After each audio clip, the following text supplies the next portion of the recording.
friends, did you know that light is a form of energy? Light travels on a straight line. If light hits a transparent object, it passes through it. And there are objects that light bounces back when they are hit. These objects are called mirror, and the property of light that bounces back is called reflection. Now, since we are talking about light and mirrors, there is no other fun way and easy way to show how both works by making a kaleidoscope.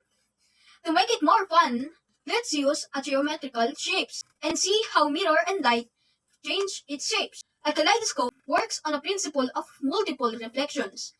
The placement and angle of mirrors play an important role to the number of reflections and its symmetry. Therefore, let's talk about the mirror.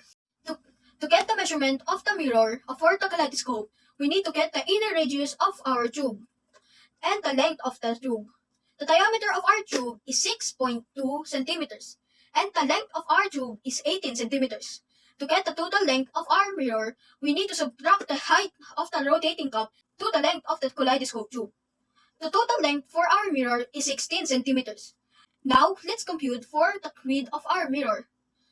We know that radius is equals to 1/2 of diameter. Therefore, our radius is 3.1 centimeters. To get the width of the mirror, we need to draw a circle and divide it into 6 equal parts. Now we have the perfect equilateral triangle. Let's measure the length of one side of our triangle. Now we have the sizes.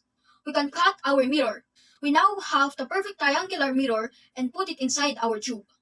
Now let's try using it with different geometrical shapes and see how our kaleidoscope change our geometric shapes and form a new shape through light, mirror, and reflections. Isn't it amazing? So friends, did you enjoy our magical kaleidoscope? Thank you for watching. Hope you learned something today.